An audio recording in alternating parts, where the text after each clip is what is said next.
All right, guys, in this video, I'm going to teach you a way to find the volume of a figure with unit cubes and then an irregular shape, which you saw both of these on your Monday assignment, and you'll see them again on your assignment today.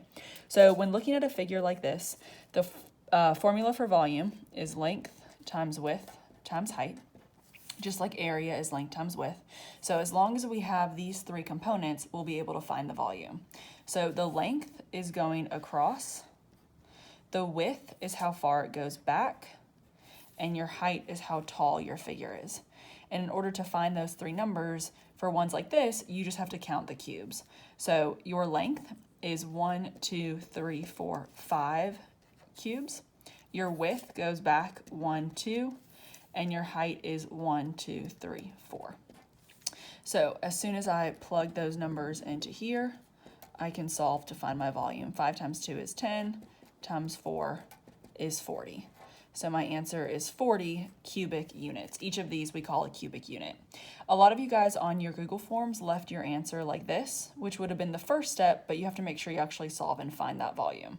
So that's finding volume with unit cubes. Now this one proved to be a little bit more challenging, but you do it the exact same way. Instead of finding it for one shape, you have to split it into two. So when given a figure like this, you have to almost pretend that it's complete. So right now, this part right here is a chunk that's been taken out, but you have to try to see it as a perfect rectangle. This is the part that's missing. So whenever you're given a shape like this, you're gonna wanna split it. Now, it wouldn't make a lot of sense to split it right down the middle. You wanna find kind of where the shape breaks, and you wanna divide it that way. Okay, so now what I've done is made two different shapes. So I need to find the volume of this shape, and then this, and then add them all together. So when just looking up here, the volume formula is the same, length times width times height. I'm gonna look for my length. Well, for this shape right here, my length is 4. My width, it goes back 1, 2, 3. And my height is 3. So for that first shape, I was given all of those things. 4 times 3 is 12. 12 times 3 is 36 cubic units. Now that's not my answer. Basically what I'm saying with 36 cubic units is that if I had these cubes in this shape, there would be 36 of these in this little space right here. But I want the volume for the entire shape. So now I have to figure out the volume of this guy down here. So it's gonna be the same, length times width times height.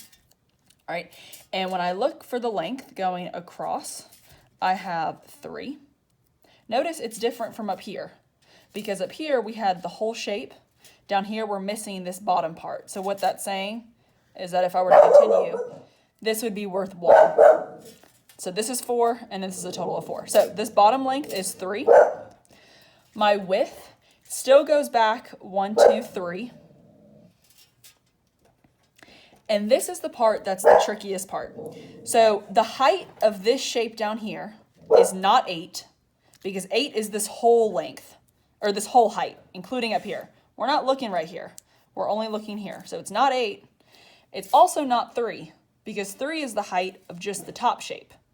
So you are always going to use subtraction when finding the missing part. What I want is the height of just this missing part. So I have to use my math skills to know if this whole thing is 8, and I'm given 3, then what's missing is 5. So you can do it 8 minus 3 is 5, or think what plus 3 will give me 8. Notice in total, now this is 8, and this is 8, this is 4, and this is 4. So the height of just this bottom shape is 5. So 3 times 3 is 9, 9 times 5 is 45. So this bottom shape is 45 cubic units. Last step, now that I have found the volume of the top shape and the bottom shape, I need to add these two numbers together, because originally I was asked what the volume of the entire figure was. So I'll come off to the side and I'll add the two different volumes, and my answer is 81 cubic units. So it's about 3 steps. You got to split it up, find the volume of this, add them together, and make sure you find what that missing piece is.